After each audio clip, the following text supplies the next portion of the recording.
سيقول لك المخلفون من الأعراب شغلتنا أموالنا وأهلنا فاستغفر لنا يقولون بألسنتهم ما ليس في قلوبهم قل فمن يملك لكم من الله شيئا إن أراد بكم ضرا أو أراد بكم نفعا بل كان الله بما تعملون خبيرا۔ اے نبی، بدوی عربوں میں سے جو لوگ پیچھے چھوڑ دیے گئے تھے اب وہ آ کر ضرور تم سے کہیں گے کہ ہمیں اپنے اموال اور بال بچوں کی فکر نے مشغول کر رکھا تھا، آپ ہمارے لیے مغفرت کی دعا فرمائیں۔ یہ لوگ اپنی زبانوں سے وہ باتیں کہتے ہیں جو ان کے دلوں میں نہیں ہوتی۔ ان سے کہنا، اچھا یہی بات ہے تو کون تمہارے معاملے میں اللہ کے فیصلے کو روک دینے کا کچھ بھی اختیار رکھتا ہے اگر وہ تمہیں کوئی نقصان پہنچانا چاہے یا نفع بخشنا چاہے؟ تمہارے اعمال سے تو اللہ ہی باخبر ہے۔ بدوی عربوں میں سے۔ یہ اطراف مدینہ کے ان لوگوں کا ذکر ہے جنہیں عمرے کی تیاری شروع کرتے وقت رسول اللہ صلی اللہ علیہ وسلم نے ساتھ چلنے کی دعوت دی تھی، مگر وہ ایمان کا دعویٰ رکھنے کے باوجود صرف اس لیے اپنے گھروں سے نہ نکلے تھے کہ انہیں اپنی جان عزیز تھی۔ روایات سے معلوم ہوتا ہے کہ یہ اسلم، مزینہ، جہینہ، غفار اور اشجع، دیل وغیرہ قبائل کے لوگ تھے جو ان کے دلوں میں نہیں ہوتی۔ اس کے دو مطلب ہیں، ایک یہ کہ تمہارے مدینہ پہنچنے کے بعد یہ لوگ اپنے نہ نکلنے کے لیے جو عذر اب پیش کریں گے وہ محض ایک جھوٹا بہانہ ہوگا، ورنہ ان کے دل جانتے ہیں کہ وہ دراصل کیوں بیٹھ رہے تھے۔ دوسرے یہ کہ ان کا اللہ کے رسول سے دعائے مغفرت کی درخواست کرنا محض زبانی جمع خرچ ہوگا، اصل میں وہ نہ اپنی اس حرکت پر نادم ہیں،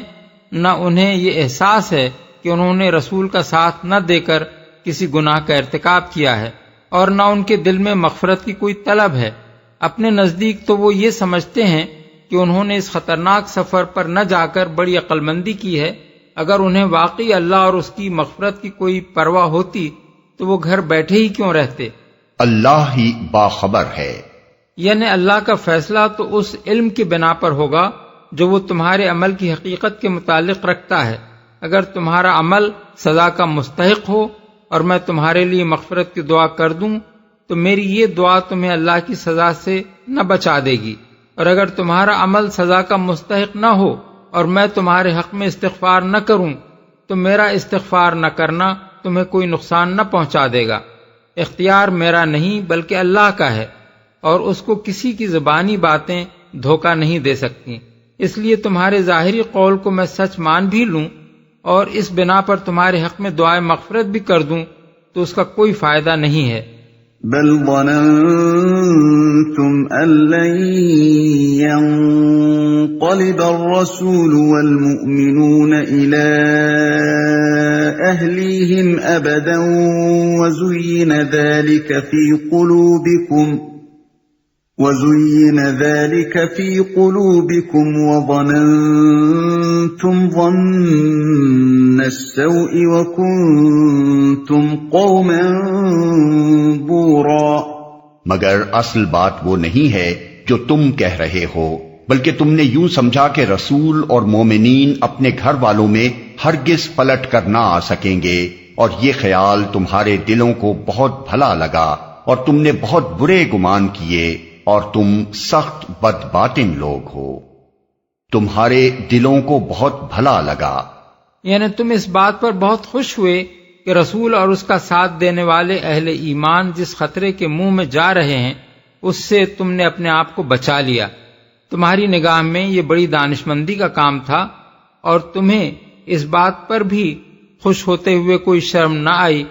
کہ رسول اور اہل ایمان ایک ایسی مہم پر جا رہے ہیں جس سے وہ بچ کر نہ آئیں گے۔ ایمان کا دعویٰ رکھتے ہوئے بھی تم اس پر مضطرب نہ ہوئے، بلکہ اپنی یہ حرکت تمہیں بہت اچھی معلوم ہوئی کہ تم نے اپنے آپ کو رسول کے ساتھ اس خطرے میں نہیں ڈالا۔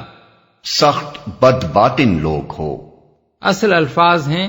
کنتم قوما بورا، بور جمع ہے بائر کی، اور بائر کے دو معنی ہیں، ایک فاسد بگڑا ہوا آدمی جو کسی بھلے کام کے لائق نہ ہو، جس کی نیت میں فساد ہو، دوسرے ہالک بد انجام تباہی کے راستے پر جانے والا۔ وَمَن لَّمْ يُؤْمِن بِاللَّهِ وَرَسُولِهِ فَإِنَّا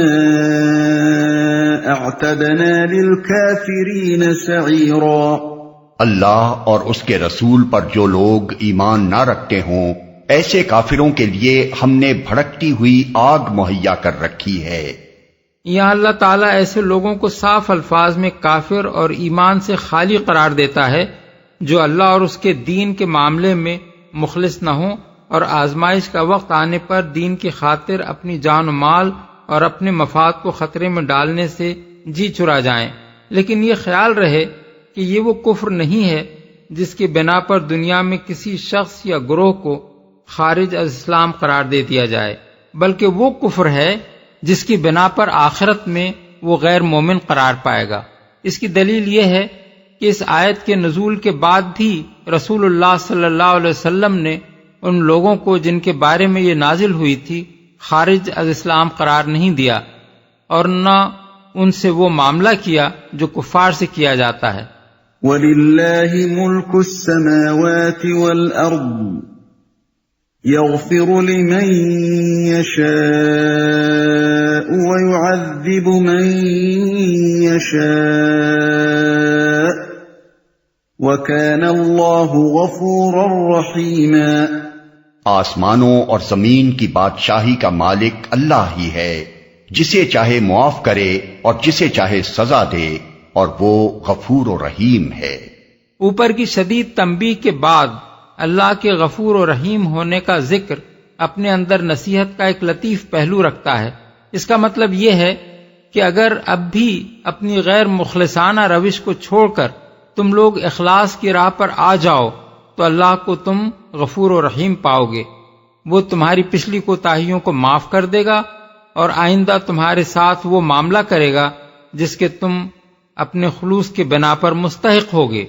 سيقول المخلفون إذا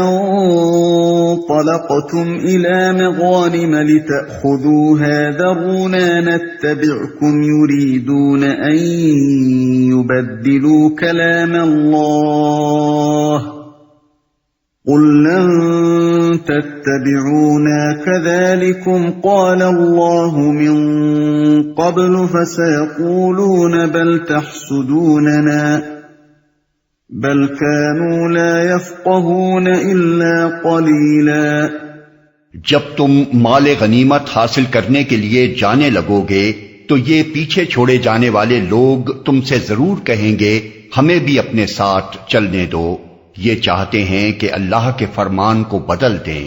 ان سے صاف کہہ دینا تم ہرگز ہمارے ساتھ نہیں چل سکتے، اللہ پہلے ہی یہ فرما چکا ہے۔ یہ کہیں گے نہیں بلکہ تم لوگ ہم سے حسد کر رہے ہو، حالانکہ بات حسد کی نہیں ہے بلکہ یہ لوگ صحیح بات کو کم ہی سمجھتے ہیں۔ ہمیں بھی اپنے ساتھ چلنے دو، یعنی قریب وہ وقت آنے والا ہے جب یہی لوگ جو آج خطرے کی مہم پر تمہارے ساتھ جانے سے جی چرا گئے تھے تمہیں ایک ایسی مہم پر جاتے دیکھیں گے جس میں ان کو آسان فتح اور بہت سے اموال غنیمت کے حصول کا امکان نظر آئے گا، اور اس وقت یہ خود دوڑے آئیں گے کہ ہمیں بھی اپنے ساتھ لے چلو۔ یہ وقت صلح حدیبیہ کے 3 ہی مہینے بعد آ گیا جب رسول اللہ صلی اللہ علیہ وسلم نے خیبر پر چڑھائی کی اور بڑی آسانی کے ساتھ اسے فتح کر لیا۔ اس وقت ہر شخص کو یہ بات صاف نظر آ رہی تھی کہ قریش سے صلح ہو جانے کے بعد اب خیبر ہی کے نہیں بلکہ تیمہ، فدق، وادی القرا اور شمالی حجاز کے دوسرے یہودی بھی مسلمانوں کی طاقت کا مقابلہ نہ کر سکیں گے، اور یہ ساری بستیاں پکے پھل کی طرح اسلامی حکومت کی گود میں آ گریں گی۔ اس لیے اللہ تعالیٰ نے رسول اللہ صلی اللہ علیہ وسلم کو ان آیات میں پیشگی خبردار کر دیا کہ اطراف مدینہ کے یہ موقع پرست لوگ ان آسان فتوحات کو حاصل ہوتے دیکھ کر ان میں حصہ بٹا لینے کے لیے آ کھڑے ہوں گے، مگر تم انہیں صاف جواب دے دینا کہ ان میں حصہ لینے کا موقع تمہیں ہرگز نہ دیا جائے گا، بلکہ یہ ان لوگوں کا حق ہے جو خطرات کے مقابلے میں سرفروشی کے لیے آگے بڑھے تھے۔ یہ چاہتے ہیں کہ اللہ کے فرمان کو بدل دیں۔ اللہ کے فرمان سے مراد یہ فرمان ہے کہ خیبر کی مہم پر حضور کے ساتھ صرف انہی لوگوں کو جانے کی اجازت دی جائے گی جو حدیبیہ کی مہم پر آپ کے ساتھ گئے تھے اور بیعت رضوان میں شریک ہوئے تھے۔ اللہ تعالیٰ نے خیبر کے اموال غنیمت انہی کے لیے مخصوص فرما دیے تھے، جیسا کہ آگے آیت 18 میں بصراحت ارشاد ہوا ہے۔ اللہ پہلے ہی یہ فرما چکا ہے۔ اللہ پہلے یہ فرما چکا ہے کہ الفاظ سے لوگوں کو یہ غلط فہمی ہوئی کہ اس آیت سے پہلے کوئی حکم اس مضمون کا آیا ہوا ہوگا جس کی طرف یہاں اشارہ کیا گیا ہے، اور چونکہ اس سورہ میں اس مضمون کا کوئی حکم اس آیت سے پہلے نہیں ملتا، اس لیے انہوں نے قرآن مجید میں دوسرے مقامات پر اسے تلاش کرنا شروع کیا، یہاں تک کہ سورہ توبہ کی آیت 84 انہیں مل گئی جس میں یہی مضمون ایک اور موقع پر ارشاد ہوا ہے، لیکن در حقیقت وہ آیت اس کی مصداق نہیں ہے، کیونکہ وہ غزوہ تبوک کے سلسلے میں نازل ہوئی تھی، جس کا زمانہ نزول سورہ فتح کے زمانہ نزول سے 3 سال بعد کا ہے۔ اصل بات یہ ہے کہ اس آیت کا اشارہ خود اسی سورہ کی آیات 18 اور 19 کی طرف ہے، اور اللہ کے پہلے فرما چکنے کا مطلب اس آیت سے پہلے فرمانا نہیں ہے، بلکہ مخلفین کے ساتھ اس گفتگو سے پہلے فرمانا ہے۔ مخلفین کے ساتھ یہ گفتگو جس کے متعلق یہاں رسول اللہ صلی اللہ علیہ وسلم کو پیش کی ہدایات دی جا رہی ہیں، خیبر کی مہم پر جانے کے وقت ہونے والی تھی، اور یہ پوری صورت جس میں آیات 18 اور 19 بھی شامل ہیں اس سے 3 مہینے پہلے حدیبیہ سے پلٹتے وقت راستے میں نازل ہو چکی تھیں۔ سلسلہ کلام کو غور سے دیکھیے تو معلوم ہو جائے گا کہ یہاں اللہ تعالیٰ اپنے رسول کو یہ ہدایت دے رہا ہے کہ جب تمہارے مدینہ واپس ہونے کے بعد یہ پیچھے رہ جانے والے لوگ آ کر تم سے یہ عذرات بیان کریں تو ان کو یہ جواب دینا، اور خیبر کی مہم پر جاتے وقت جب وہ تمہارے ساتھ چلنے کی خواہش ظاہر کریں تو ان سے یہ کہنا، قل للمخلفين من الأعراب ستدعون إلى قوم أولي بأس شديد تقاتلونهم أو يسلمون فإن تطيعوا يؤتكم الله أجرا حسنا وإن تتولوا كما توليتم من قبل يعذبكم عذابا أليما۔